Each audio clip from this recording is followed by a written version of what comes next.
السلام علیکم ورحمۃ اللہ وبرکاتہ۔ محترم ناظرین، یوزفل اسلامک نالج میں آپ کا خیر مقدم۔ امید کرتا ہوں کہ آپ سب خیر و عافیت سے ہوں گے۔ ناظرین، پچھلے سبق میں ہم نے دانتوں کے ناموں کو پڑھا تھا اور حلق کے نام، حلق کی قسمیں، اسی طرح زبان وغیرہ، ان تمام چیزوں کو ہم نے پڑھا تھا۔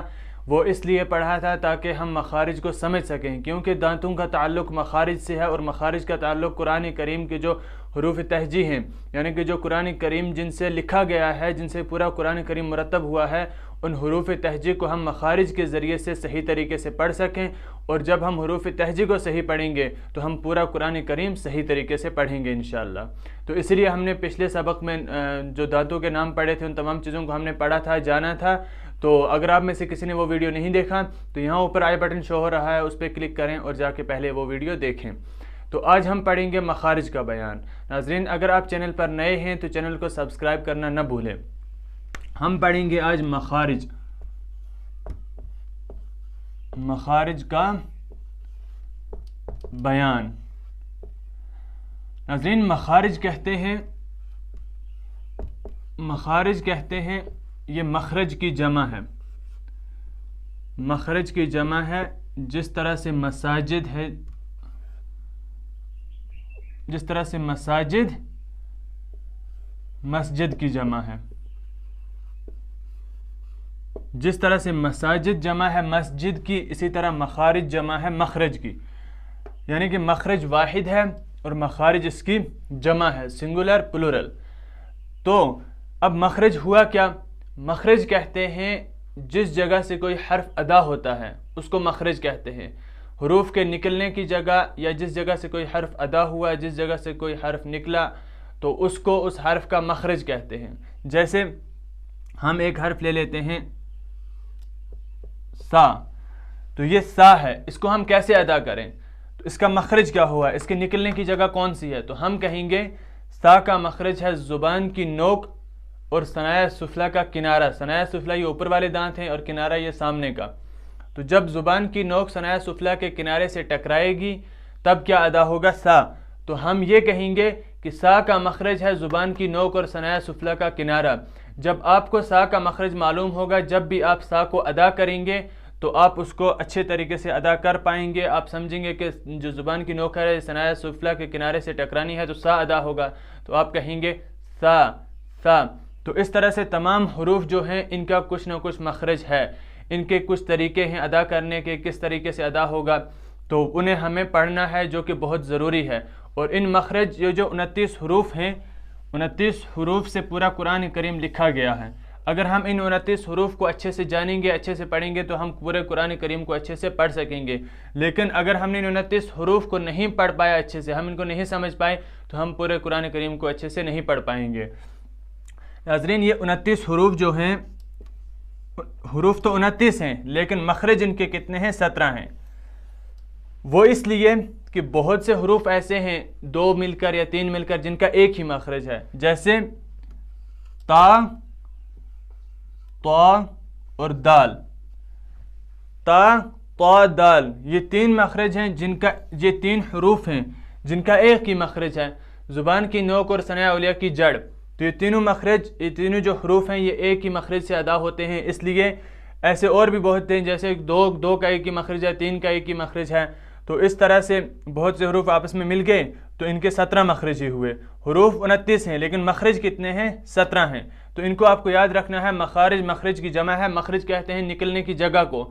اصطلاح میں جس جگہ سے کوئی حرف ادا ہوتا ہے، جس جگہ سے کوئی حرف نکلتا ہے تو اس کو اس حرف کا مخرج کہتے ہیں۔ جیسے سا کی مثال ہم نے دی، سا زبان کی نوک اور ثنایا علیہ کا کنارہ، تو زبان کی نوک جب ثنایا علیہ کے کنارے سے ٹکراتی ہے تو کیا ادا ہوتا ہے؟ سا۔ اور مخارج جمع ہے، جس طرح مساجد جمع ہے کس کی؟ مسجد کی، تو اسی طرح مخارج جمع ہے مخرج کی۔ کل حروف 29 ہیں، الف سے یا تک، جن کو حروف تہجی کہا جاتا ہے۔ ان کے کتنے مخرج ہیں؟ 17 مخرج ہیں۔ اگر ہم ان 29 حروف کو 17 مخرج کے ساتھ یاد کر لیں گے، ہم سمجھ لیں گے ان کو، تو انشاءاللہ ہم پورا قرآن کریم اچھے سے پڑھیں گے، اس کی اچھے سے تلاوت کر لیں گے۔ تو ناظرین، چلیے اب ہم شروع کرتے ہیں۔ پہلے ہم کچھ مخارج لکھ دیتے ہیں، اس کے بعد ہم آپ کو بتائیں گے۔ تو ہم نے یہ لکھ لیے ہیں 4 مخارج۔ آپ دیکھیں کہ مخارج کا بیان۔ نمبر 1، پہلا مخرج ہے حروف مدہ کا۔ حروف مدہ جو ہیں وہ 3 ہیں، الف، یا، اور واو. الف سے پہلے زبر ہو، واو یا ساکن ہو اس سے پہلے زیر ہو، اور واو ساکن ہو اس سے پہلے پیش ہو. ان کو حروف مدہ کہا ہے. ہم نے پیچھے پڑھا بھی ہے حروف مدہ کون ہیں کیا ہیں. اگر آپ نے نہیں پڑھا تو آپ جا کے پہلے وہ ویڈیو دیکھ لیں. تو حروف مدہ ہیں الف یا واو. ان کو جب ہم ادا کریں گے تو اس وقت کہاں سے یہ ادا ہوں گے؟ جوف الدہن یعنی منہ کے خلا سے. تو جوف الدہن کہتے ہیں جو منہ کا اندر خالی والا حصہ ہے اندر کا منہ کا، تو اس کو جوف الدہن کہا جاتا ہے. تو یہ تینوں حروف مدہ جو ہیں اس سے ادا ہوتے ہیں. کیسے؟ آپ ان کے آگے با لے آئیں یا کوئی بھی حرف لے آئیں. با الف زبر با، اسی طرح با یا زیر بی، با واو پیش بو. تو اب آپ اس کو آپ ادا کریں. با جو الف کی آواز ہے اس کو آپ دیکھیں، با کو نہیں، با. تو آ جو ہو رہا ہے وہ ہے کہاں سے ادا ہوا؟ جوف الدہن سے. اسی طرح بی، ای کی آواز، بو میں او کی آواز. تو یہ واو یا اور الف کی جو آواز ہے یہ کیسے ادا ہوتی ہے؟ جوف الدہن یعنی منہ کے خلا سے. تو یہ ہوا کس کا مخرج؟ حروف مدہ کا مخرج. جوف الدہن یعنی منہ کا خلا. تو جب بھی ہم الف مدہ یا مدہ اور واو مدہ کو ادا کریں گے ہم اس کو منہ کے اندر والے خالی حصے سے ادا کریں گے. دوسرا مخرج ہے حمزہ اور ہا کا. حمزہ اور ہا کیسے ادا ہوتے ہیں؟ میں نے پچھلی ویڈیو میں کہا تھا کہ حلق کے 3 حصے ہیں، ادنائے حلق، وسط حلق اور اقصائے حلق. اقصائے حلق جو ہے وہ ہے سینے کی طرف والا حصہ. اس کو میں لکھتا ہوں سینے کی طرف والا حصہ. تو یہ کون سا ہوا؟ اقصائے حلق. اس سے کیا ادا ہوتے ہیں؟ حمزہ اور ہا. آپ ادا کر کے دیکھیں، حمزہ حمزہ ہا ہا. تو یہ اقصائے حلق سے ادا ہوتے ہیں، یعنی کہ حلق کا جو 3 حصے ان میں سے وہ حصہ جو سینے کی طرف والا ہے. تیسرا مخرج ہے عین اور ہا کا. یہ دونوں حروف، ان دونوں حروف کا بھی ایک ہی مخرج ہے، وہ کیا ہے؟ وسط حلق. وسط حلق ہوا حلق جو ہے درمیانی حصہ جو ہے، یہ والا حلق کا درمیانی حصہ، بیچ والا حصہ. اس سے کیا ادا ہوتے ہیں؟ عین اور ہا. جیسے عین عین ہا ہا. تو یہ ہوا وسط حلق یعنی حلق کا درمیانی حصہ. تو درمیانی حصہ ہوا عین اور ہا سے. عین اور ہا کا مخرج کیا ہے؟ حلق کا درمیانی حصہ یعنی وسط حلق. چوتھا مخرج ہے غین اور خا کا. یہ بھی 2 حروف ہیں، ان 2 کا بھی ایک ہی مخرج ہے، وہ کیا ہے؟ ادنائے حلق. ادنائے حلق کیا ہوا؟ ادنائے حلق کہتے ہیں حلق کا منہ کی طرف والا حصہ. اس کو ہم لکھ دیتے ہیں منہ کی طرف والا حصہ. تو منہ کی طرف والا حصہ جو ہے ادنائے حلق، اس سے کیا ادا ہوتے ہیں؟ غین غین خا غین خا. یہ جو 6 حروف ہوئے ان میں سے پہلے 2 حروف حمزہ اور ہا، ان کا تعلق ہے اقصائے حلق یعنی حلق کا سینے کی طرف والا حصہ. اور پھر عین ہا. ہا ہے، یہ ہا ہے، یہ ہا ہے اور یہ خا ہے. تینوں میں بہت فرق ہے. تو دوسرے کا مخرج کیا ہے؟ ان کا ہے وسط حلق یعنی حلق کا درمیانی حصہ. تیسرے کا مخرج کیا ہے؟ ادنائے حلق یعنی حلق کا منہ کی طرف والا حصہ. تو یہ 4 مخرج آپ یاد کر لیں. 4 مخرج ہم نے پڑھے. اب مخرج نمبر 5 یہ کیا ہے؟ یہ ہے قاف کا مخرج. قاف کا مخرج کیا ہے؟ زبان کی جڑ اور اوپر کا تالو. زبان کے 3 حصے ہیں، زبان کی نوک، زبان کا بیچ یعنی درمیانی حصہ اور زبان کی جڑ. تو قاف ادا کرنے کے لیے ہمیں زبان کی جڑ جو ہے اس کو اوپر تالو کے ساتھ ٹکرانا ہے، تب کیا ادا ہوگا؟ قاف. جیسے قاف قاف. تو زبان کی جڑ ٹکرا رہی ہے کس سے؟ اسی کے مقابل جو اوپر تالو ہے یعنی جو منہ کا جو اوپر تالو ہے اس کے ساتھ ٹکرا رہی ہے، تب کیا ادا ہو رہا ہے؟ قاف. اس کے بعد چھٹا مخرج ہے کاف. اس میں اور اس میں لوگ فرق نہیں کر پاتے، جس میں ترجمے میں بہت غلط ترجمہ ہو جاتا ہے تو بہت سی غلطیاں کر بیٹھتے ہیں ترجمے میں. میں نے پیچھے بھی بہت سے اسباق میں سمجھایا بھی ہے کہ ان میں کتنا فرق ہے. تو اسی طرح اب اس کا مخرج کون سا ہے؟ قاف کے مخرج سے تھوڑا ہٹ کر اور اوپر کا تالو. اس کاف کا جو مخرج تھا وہ تھا زبان کی جڑ، لیکن اس کاف کا مخرج ہے زبان کی جڑ سے تھوڑا سا پہلے اور اس کے مقابل اوپر کا تالو.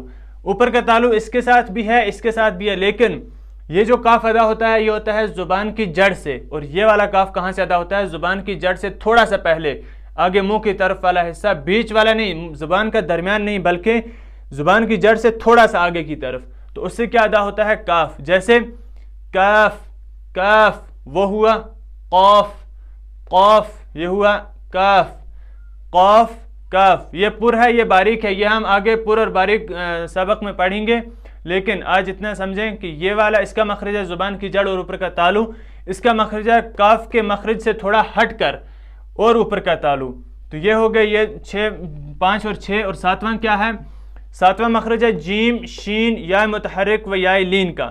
ان کا کیا ہے؟ زبان کا بیچ اور اس سے مقابل اوپر کا تالو. جب زبان کا بیچ والا حصہ اوپر تالو سے ٹکراتا ہے تو کیا ادا ہوتے ہیں؟ جیم شین یا متحرک و یا لین. یا متحرک اس یا کو کہتے ہیں جس پر حرکت ہو یعنی زبر زیر پیش ہو، اور یا لین اس یا کو کہتے ہیں جو ساکن ہو اور اس سے پہلے والے حرف پر زبر ہو. یہ ہم نے پیچھے پڑھا ہے.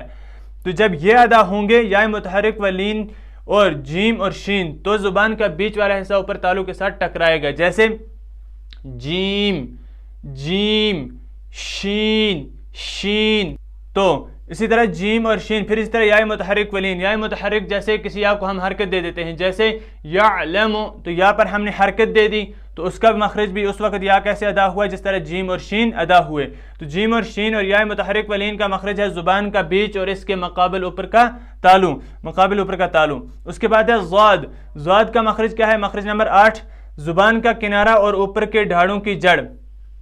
زبان کا کنارہ ہوا یہ والا، دائیں طرف سے اور بائیں طرف سے جو زبان کا کنارہ ہے اس کو کہتے ہیں. پھر اوپر کے ڈھاڑوں کی جڑ، ڈھاڑیں ہوئی اوپر کے جو دونوں طرف کے جو دانت ہیں ان کو ڈھاڑیں کہا جاتا ہے، چاہے نیچے کے ہوں یا اوپر کے ہوں، لیکن یہاں بیان چل رہا ہے اوپر کے.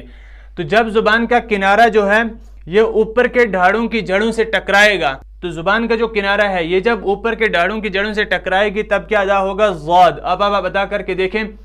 ضاد. کچھ لوگ اس کو داد پڑھتے ہیں، کچھ زاد پڑھتے ہیں، کچھ زواد پڑھتے ہیں، کچھ کیا، وہ سب طریقے، وہ سب جو بھی تلفظ ہیں وہ سب غلط ہیں، بلکہ صحیح طریقہ کیا ہے؟ ضاد. زبان کے جو کنارے ہیں دونوں طرف سے، یہ اوپر والے جو دانت ہیں کنارے والے دونوں طرف سے ان کے ساتھ ٹکرانا ہے، ان کی جڑوں کے ساتھ ٹکرانا ہے زبان کے کناروں کو، تب کیا ادا ہوتا ہے؟ ضاد. جیسے ضاد ضاد.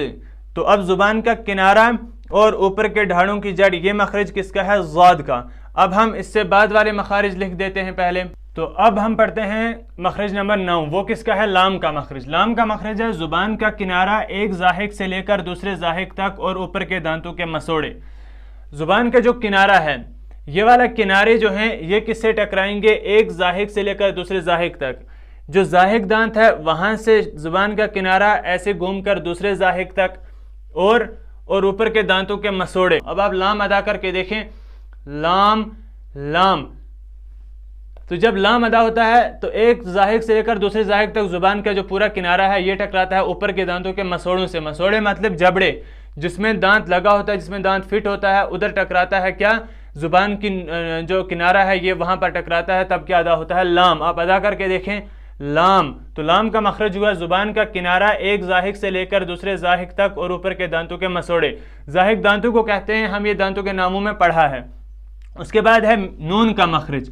نون کا مخرج ہے زبان کا کنارہ اور ایک ناب سے لے کر دوسرے ناب تک اور اوپر کے دانتوں کے مسوڑے. تو نون کا مخرج بھی یہی ہے کہ ایک ناب سے لے کر دوسرے ناب تک اور اوپر کے دانتوں کے مسوڑے. جس طرح یہ ایک زاحک سے شروع تھا یہ ناب سے شروع ہے. تو ناب جو ہے یعنی انیاب دانت جو ہیں وہاں سے زبان کا ایک کنارے، اس جگہ سے زبان کے کنارے سے دوسری جگہ تک، دوسرے کنارے تک، دوسرے ناب تک، یہ جو تمام زبان کا حصہ ہے یہ کنارہ زبان کا ٹکرائے گا کس سے؟ اوپر کے دانتوں کے مسوڑوں سے. جبڑا جو ہے اوپر کے دانتوں کو ایسے ٹکرائے گا، کیا ادا ہوگا؟ نون. جیسے نون نون. آپ خود ادا کر کے دیکھیں. اس کے بعد ہے را. زبان کا کنارہ اور کچھ زبان کی پشت جب کہ ملے ثنایا علیا اور ربائی کے مسوڑوں سے. را کا مخرج کیا ہے؟ را کا مخرج ہے زبان کا کنارہ، جو زبان کا کنارہ ہے یہ، اور کچھ زبان کی پشت. زبان کی پشت جو ہے اوپر والی، زبان کے کنارے اور زبان کی پشت جب کہ ملے کس سے؟ ثنایا علیا اور ربائی کے مسوڑوں سے. ثنایا علیا ہوئے اوپر والے دانت، ربائی ہوئے اس کے بعد جو آتے ہیں. تو ربائی ہوئے ثنایا کے بعد والے جو دانت ایک اس طرف ہے، ایک دائیں ایک بائیں طرف ہے، ان کے مسوڑوں سے جب زبان کا کنارہ ٹکرائے اور کچھ زبان کی پشت بھی جب اوپر ٹکراتی ہے تب کیا ادا ہوتا ہے؟ را. جیسے را را. اس کو موٹی آواز میں پڑھا جائے. یہ ہم انشاءاللہ جو پر اور باریک حروفوں کا بیان ہم پڑھیں گے اس میں ہم یہ چیزیں پڑھیں گے کہ کون سے حروف پر ہیں، کون سے باریک ہیں، کس طرح ادا کیا جائے. ابھی فی الحال ہمیں ان کے مخارج کو پڑھنا ہے. تو را کا مخرج کیا ہوا؟ زبان کا کنارہ اور کچھ زبان کی پشت. یہ ہیں زبان کے کنارے اور کچھ زبان کی پشت. پشت ہوا زبان کا اوپر والا حصہ، جب کہ ملے ثنایا علیا اور ربائی کے مسوڑوں سے. ثنایا علیا ہوئے یہ، اس کے بعد ہوئے ربائی. تو ان دانتوں کے مسوڑوں سے یعنی جبڑوں سے جب زبان کا کنارہ اور کچھ زبان کی پشت ملتی ہے اوپر جا کے تو کیا ادا ہوتا ہے؟ را، جیسے را را۔ تو آپ اتنا سمجھیں۔ اب ہم لکھتے ہیں اس کے بعد والے جو مخارج ہیں۔ تو اب مخرج نمبر 12 کیا ہے؟ مخرج نمبر 12 ہے طا، دال اور تا کا۔ کیا ہے؟ زبان کی نوک اور ثنایا علیہ کی جڑ۔ یہ بالکل آسان ہے۔ زبان کی جو نوک ہے یہ ثنایا علیہ کی جڑ سے ٹکرانی ہے۔ جڑ ہوئے اوپر والا جہاں پر دانت فٹ ہیں مسوڑوں میں، تو ہمیں کیسے پڑھنا ہے؟ تا تا، یا دال دال، یا طا طا طا دال تا۔ تو ان تینوں کا کیا مخرج ہے؟ زبان کی نوک یہ والا حصہ اور ثنایا علیہ کی جڑ۔ ثنایا علیہ کی جڑ ہوئے یہ والے دانت ہیں، ان کے اوپر جو اندر سے اوپر جڑ کے ساتھ ٹکرانے ہیں تو کیا ادا ہوتے ہیں؟ طا دال اور تا۔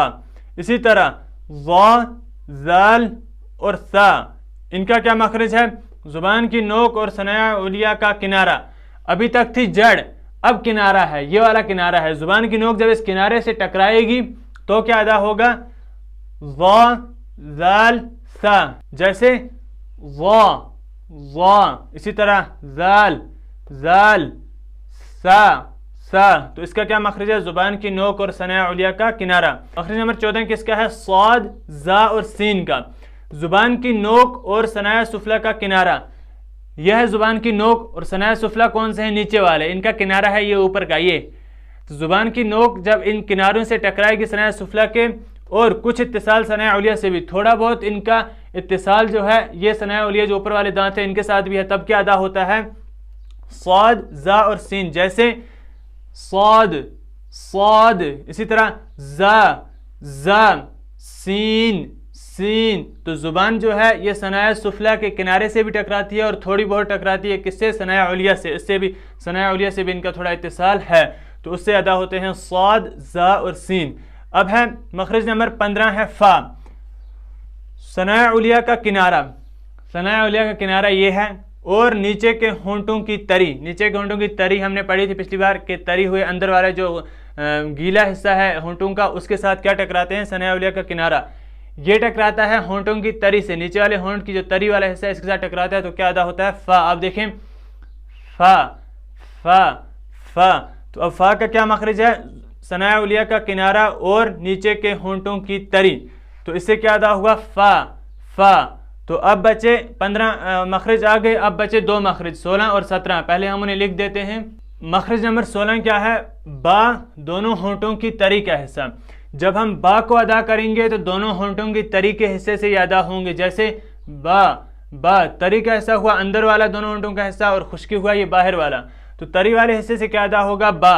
تو 16 مخرج میں با بھی آتا ہے اور میم بھی، فرق صرف اتنا ہے کہ با کے لیے ہونٹوں کی تری کا حصہ استعمال ہوتا ہے اور میم کے لیے ہونٹوں کی خشکی کا حصہ استعمال ہوتا ہے۔ تو جو با ہے یہ ادا کریں گے ہم اندر جو ہونٹوں کی تری والا حصہ ہے اس سے با با، اور میم خشکی والے حصے سے، ہونٹوں کی خشکی والا حصہ جیسے میم میم میم۔ تو با ہوا تری والے حصے سے ادا اور میم ہوا ہونٹوں کی خشکی والے حصے سے ادا۔ مخرج نمبر 17 جو کہ آخری مخرج ہے، ناک کا بھانسا۔ ناک کا بھانسا کہتے ہیں اس کو، یہ جو جگہ ہے یہ اس کو ناک کا بھانسا کہتے ہیں، یہ والی جگہ کو۔ تو اب یہ کہتے ہیں کہ ناک کے بھانسے سے کون سے حروف ادا ہوتے ہیں؟ نون ساکن، نون ساکن، اسی طرح نون مشدد، میم مشدد۔ نون ساکن اس نون کو کہتے ہیں جس پر جزم ہو، جیسے یہاں پر ہے۔ نون مشدد اس نون کو کہتے ہیں جس پر تشدید ہو، جیسے کی ہے، اور میم مشدد بھی کہتے ہیں اس میم کو جس کے اوپر تشدید ہو۔ تو یہ تینوں حروف جو ہیں ان کا مخرج ہے ناک کا بھانسا، تو ان کی آواز جو ہے یہ ناک میں چلی گئی، تو اس وقت ناک کے بھانسے سے یہ ادا ہوئے، جیسے میم نون زیر من۔ اسی طرح نون مشدد کی بھی مثال اور میم مشدد کی بھی مثال۔ تو یہ تینوں حروف جو ہیں ان کا مخرج کیا ہے؟ ناک کا بھانسا، یعنی کہ ناک کے بھانسے سے یہ ادا ہوتے ہیں۔